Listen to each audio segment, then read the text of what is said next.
Hi, everyone. Judge Andrew Napolitano here for Judging Freedom. Today is Friday, January 3rd, 2025. Happy New Year to you. Max Blumenthal joins us. Max, a pleasure, my dear friend. Sorry we kept you waiting. Thank you very much for being with us. Thank you for all you've done. Thank you for our personal friendship. Thank you for our professional collaboration in this venue and in others. Thank you for my friendship with your wife and with your great colleague, Aaron Mate. It's been a great 2024. I hope we can do even more of this in 2025. Thank you, Judge. It's a pleasure to be able to pick your brain. Your knowledge of these things is encyclopedic. Let me start off with what I've been asking many of our people in the past 2 days, particularly those that I haven't had a chance to question in the past 2 weeks because of the holidays. Israel today, how is it economically? How is it politically? Is it euphoria over the fall of Assad to be short-lived? Well, Israel is, it depends on which Israel we're talking about here. Okay. The Israel of Netanyahu, which is, certainly less than 30% of the population, but a hardcore base that supports what Netanyahu is doing, is euphoric about the political moment. And Netanyahu has been promising this regional realignment, and that seems to be taking place. Now greater Israel has expanded into Quneitra, Syria, where they've taken over 6 dams. They're taking Syria's water sources, which also encompass something like 40% of the water supply to Jordan. This is an enormous gain for a settler colonial expansionist entity like Israel, as Netanyahu just went through a prostate procedure where he had his prostate removed. A lot of his fanboys are praising his steely stoicism as he fights through this operation while continuing to persecute the assault on Gaza and all of Israel's enemies, ramping up the war on Yemen. Inside the ranks of the Israeli military, the picture is a lot different. A lot of reservist units are extremely depleted. Guys just simply aren't showing up anymore. This has been reported by Israeli networks like Channel 13 and Channel 12. There is a spike in suicides within the Israeli military. There are thousands of injuries that are just being reported. We're talking about crippling and injuries. Israel is still losing soldiers on an almost daily basis in the Gaza Strip. Obviously, they are killing a lot more there. Channel 12 in Israel just reported that Israel's failing to kill as many members of Hamas's Al-Qassam brigades as those that are being recruited and are actively joining its ranks. And at least 23,000 resistance fighters are currently operating in the Gaza Strip. The economic situation is also dire. Israel's credit ratings have not been upgraded. The foreign direct investment isn't returning, but it may in the future. So it's certainly a mixed bag, but Netanyahu has seemingly consolidated his legacy, and we haven't even reached its culmination. I think there's a plausible theory going around. You'll see it in more liberal Israeli, among pundits in more liberal Israeli publications like Haaretz, that Netanyahu now, because of this string of perceived victories, which could wind up being overextension and Pyrrhic victories, but because of that, he is reluctant to see the hostages and captives in the Gaza Strip returned home through a deal, because as long as the hostages are there, he still has the political latitude to attack Yemen, use it as a laboratory for what he wants to do in Iran, and then pivot to attacking Iran's nuclear sites. And Axios has just reported that Biden actually had an attack on Iranian nuclear sites put on his desk by none other than NSC Director Jake Sullivan. So I think Israel is heading for a very maximalist position as long as Netanyahu is in power. Do you think that President Trump will give Netanyahu whatever he wants, or do you think at some point he'll say enough is enough? Well, Trump doesn't want my sense of Trump, which isn't exactly based on hanging out at Mar-a-Lago and having private conversations with him. He invites you to Mar-a-Lago. Please bring me. I don't think it'll happen. Go ahead. Yeah, you're more likely than I am to get there. Based on secondhand sources, my understanding of the art of the deal, he doesn't want an open-ended war with Iran as soon as he enters the administration, where it's unclear how it will end up, where Iran is fighting for its very existence or the survival of its revolutionary government, in which the IRGC takes total power. He doesn't want that. Netanyahu, actually, throughout his own political career, has avoided open-ended conflicts and getting involved in very big wars. However, the regional war picture is working out very well for Netanyahu, and he definitely wants Trump to do that. So it's a question of Trump being able to put his foot down against an omnipotent lobby that seems to have such control over him that, I mean, I just mentioned Mar-a-Lago. JD Vance and Donald Trump were just photographed together, seated at a table at Mar-a-Lago. I think it was New Year's Eve with who? Miriam Adelson, who is basically Netanyahu's top cutout in the U.S. Who might have been there to collect her debt of $100 million for what she donated to Trump. Your colleague, Kit Clarenberg, has an interesting piece about HTS as a tool of the British. And I think you wanted to talk about the UK Syria project as well. What was the involvement of the UK in the demise of Assad? Well, Kit has a similar piece for us at the Gray Zone about UK involvement here. And the UK has played a seminal role in Syria. It's been as aggressive in Syria as it has been in Ukraine. Syria's its former property. It's what it considers its former colonial property through the Sykes-Picot Great Game. So Britain not only pumped weapons into Syria, lots of small arms during the dirty war against Assad, but it provided, basically, there was a inflection point in the dirty war in 2015, where so much arms had flowed into the so-called rebels, including TOW missile systems, that they were actually doing serious damage to the armored columns of the Syrian Arab army and penetrating deep into the coastal heartland of where the Alawite base lives. And they were threatening genocide against the Alawites, and they would then overrun Damascus. Basically, what just happened almost happened in 2015, but Russia stepped in. And this was after the so-called rebels, led by the al-Qaeda-aligned Jabhat Fatah al-Sham umbrella coalition, took over the Idlib province in northwestern Syria. So Idlib basically just became like this holding pen for all the rebels who were defeated in the rest of Syria. And throughout this 8 or 9 year period, after the dirty war failed, they were preparing for the offensive that they launched in December with the help of the Turkish military, NATO.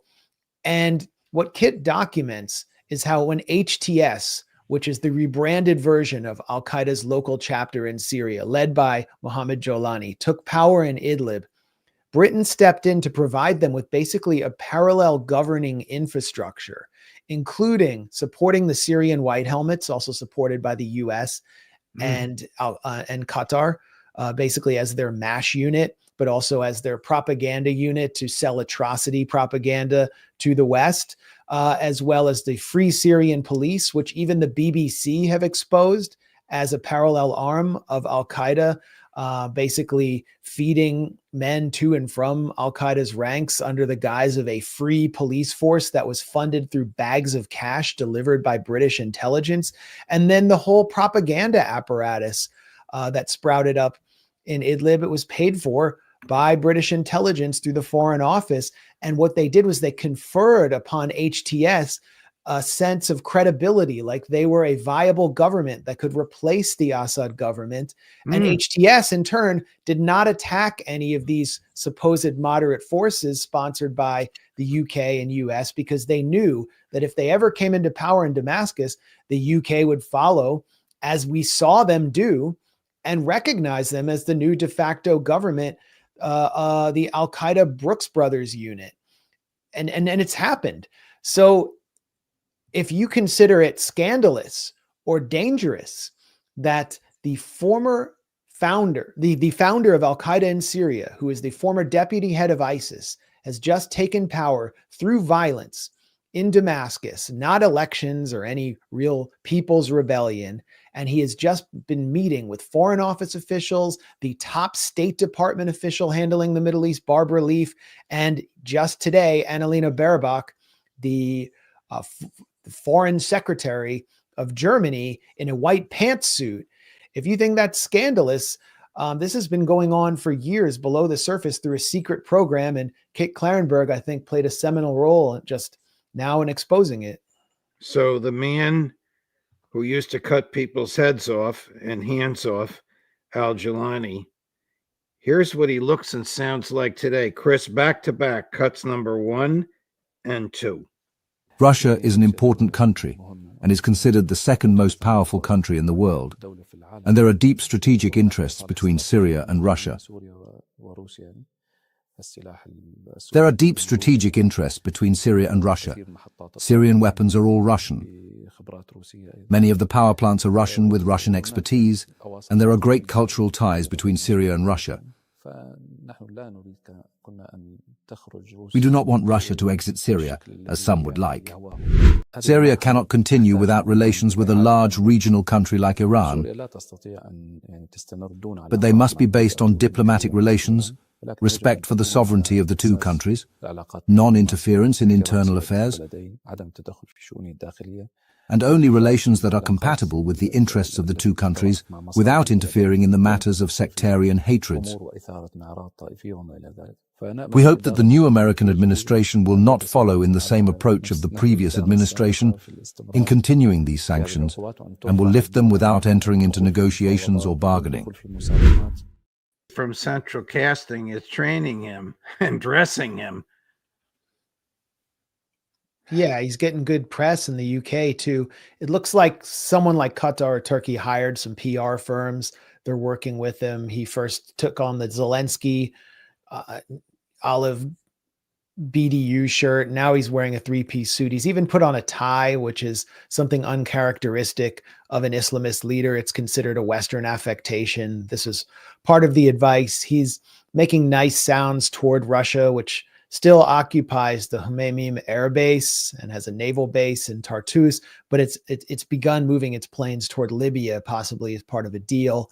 What he said about Iran is clearly designed to relieve pressure, but what you can see internally from Jolani's goon squads is they're hunting down anyone they consider to be affiliated with Hezbollah, as Israeli forces would, and throwing them in torture centers. And they're waging a sectarian campaign of intimidation and mass murder, increasingly mass murder on the Alawite coastal areas, consistent with their Wahhabi jihadi sectarian ideology. And Klarenberg reports that Mike Pompeo authorized indirect aid, but ultimately originating with the American taxpayer, to these creeps, and that Americans gave them, I don't know what Americans did this, I guess CIA, a pep talk before the final push of Assad out of power.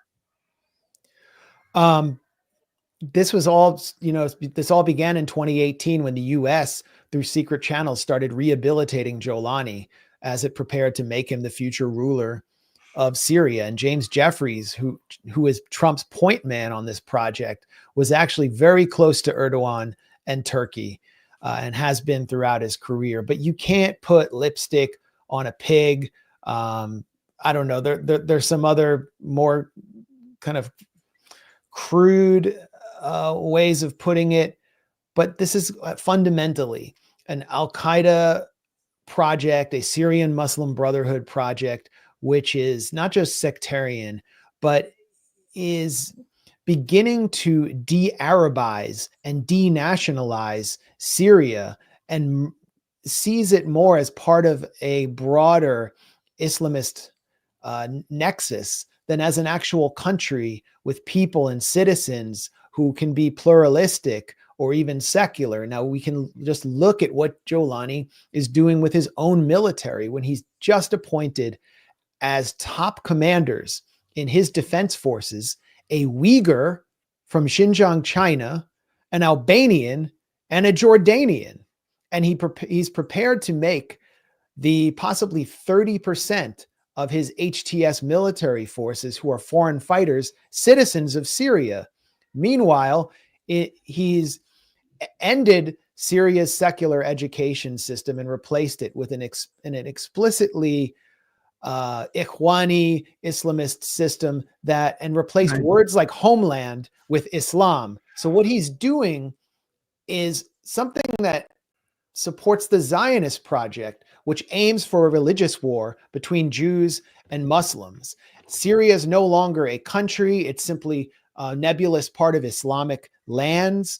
Its minorities don't count anymore if they are not Muslim, and therefore they're not going to be able to fight for their country. And as the country's divided up, it's only those who are loyal to Jolani and his Wahhabite vision who actually matter. This is the perfect scenario for the Greater Israel Project and for the United States, which seeks to also usurp Syria's where resources. does President Erdogan of Turkey fit in?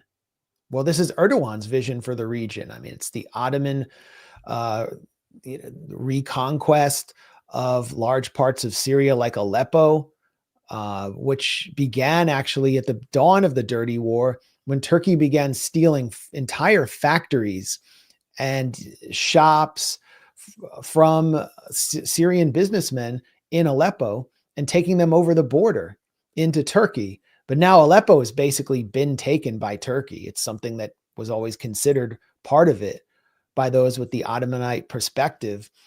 And Turkey is playing such a major role in this that the head of the Turkish MIT, who is a figure very closely associated with Turkish nationalism, actually made kind of a victory walk alone past Damascus's Umayyad Mosque in central Damascus just a couple days after Jolani's men stormed in, and basically showcased his role as the mastermind behind this whole operation. And of course, Turkey is a NATO state that hosted the Incirlik Air Base, a U.S. air base where most of the weapons flowed in to Syria, including to ISIS. So Erdogan is playing a central role here. Erdogan himself is said to be very sick. He himself is under the control of various forces, but the Turkish AKP, along with the Qataris, are the real managers of this project. And the second line is the US, Israel, which is the major beneficiary, and the UK and NATO. And look who they're propping up. Look at what they're doing as the US media freaks out over a supposed ISIS attack in the middle of New Orleans. It's the former deputy head of ISIS. I mean, it really raises questions about the purpose of the whole so-called war on terror. Right. Last thing I want to ask you about, because I know you're hot about this. CNN's Clarissa Ward and this fake prison release. What is this all about? Well, Clarissa Ward got caught in one of many hoax stories that came out of the Sednaya prison, which was no doubt a horrific prison and which contained political prisoners, which was apparently a site of torture. But we were treated to so much propaganda in order to distract from the reality of the Al-Qaeda Brooks Brothers unit taking over Syria. And to win sympathy for them as supposed liberators, we were told that 100,000 Syrians were missing, and many of them might be found in secret underground cells in the Sednaya prison. Then we were told that they had all been disappeared by being placed in vats of acid. That's why no one could find them. Then it was revealed that there were no underground chambers. We were told that there were these human crushing devices, which turned out to be cardboard balers. We were told that children and women were liberated from Sednaya prison, including little toddlers. Then we learned that actually the video that showed children and women were children and women being terrorized and intimidated by Jolani's men at a charity. And we were lied to. And then finally, the icing on the cake was regime change crazed CNN foreign correspondent Clarissa Ward, who's basically a news actress. Is that her, Max? There she is, supposedly participating in the liberation of the final prisoner from Sednaya, the last prisoner who turned out to have been a corrupt local Syrian government official under the Assad government, who was basically trying to win sympathy so he wouldn't be tortured by Jolani's men. And he crawls out from under a little blanket as though he was, hadn't seen the light in 3 months. The whole thing was completely implausible, but Clarissa Ward played along with it. She should have known it was a hoax, but she wanted to win another Peabody Award. And she said it was the most significant experience she'd ever had as a journalist. And the whole thing turned out to be fake. And she has faced no repercussions as a CNN journalist. There's no accountability in our media at all for these people, because they've played such an important role as the stenographers of the State Department, CIA, and Pentagon for so many years. Anyone who did that at the gray zone, I mean, as a small independent site, I would have a hard time continuing to work with them. But that's not the purpose of CNN. Max, thank you for your time, and thank you for your extraordinary knowledge of all of these things, and thank you for accommodating us at this late hour. Much appreciated, my friend. I hope we can see you again next week. Absolutely. Looking forward to the next one, Judge. Thank you. Have a great weekend. You too. And coming up on Monday at 8 in the morning, Alistair Crook at 10 in the morning, Ray McGovern at 11:30 in the morning, Larry Johnson, and maybe some surprises in the afternoon. Judge Napolitano for Judging Freedom.